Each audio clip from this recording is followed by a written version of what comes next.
Boris Johnson. Mr. Prime Minister.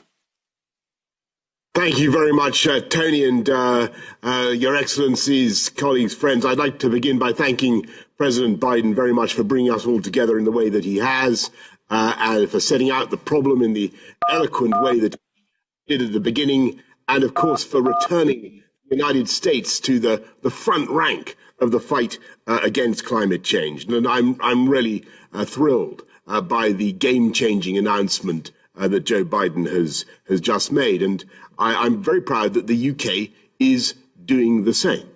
We were the first country to pass legislation for net zero.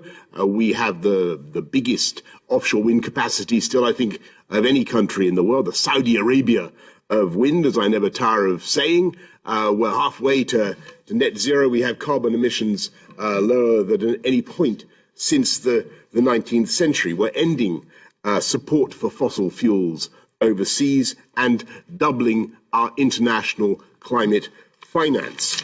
And we're actually speeding up because we see the obligation, as colleagues have just pointed out, for developed countries to do more. We're legislating to deliver 78% of the reductions needed to reach that goal by 2035. And as host of COP26, we want to see similar ambitions around the world. And we're working with everybody, from the smallest nations to the biggest emitters, to secure commitments that will keep change to within 1.5 degrees. And I think we can do it.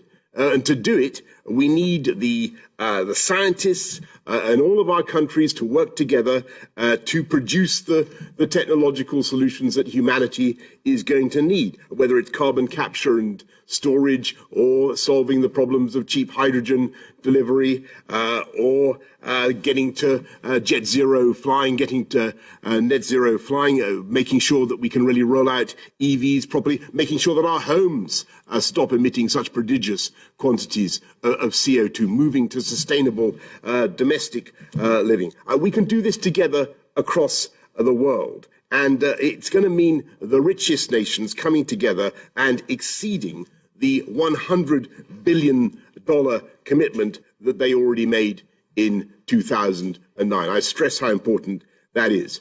Plus, and I think what President Xi had to say about the harmony with nature was absolutely vital. If we're going to tackle climate change sustainably, we have to deal with the disaster of habitat loss and species loss across our planet. And we want to see more examples of governments and private industry working hand in hand, as with the newly launched LEAF Coalition to reduce deforestation and the multi-trillion-dollar Glasgow Financial Alliance for net zero. And to do these things, we've got to be constantly original and optimistic about new technology and new solutions, whether that's super resistant crops that are super resistant to drought, or more accurate weather forecasts like those we hope to see from the UK's new Met Office £1.2 billion supercomputer that we're investing in.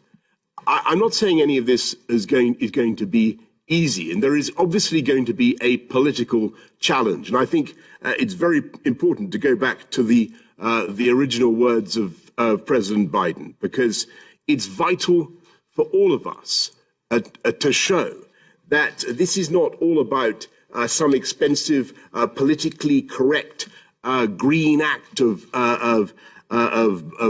bunny hugging, or however you want to put it. I'm not wrong with bunny hugging, but you know what I'm driving at, friends and colleagues. This is about growth and jobs, and I think the president was absolutely right to stress that. And I want to leave you with the thought that we can build back better from this pandemic by building back greener. And don't forget that the UK has been able to cut our own CO2 emissions by about 42% on 1990 levels, and we've seen our economy grow by 73%. You can do both at once. Cake, have, eat is my message to you. So let's work together on this. Let's go to Kunming in October and then Glasgow in November, armed with ambitious targets and the plans required to meet them.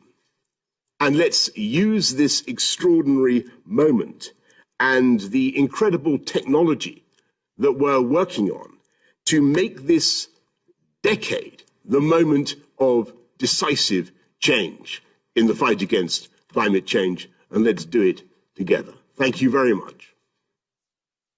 Thank you very much, Mr. Prime Minister. And now the Prime Minister of Japan, His Excellency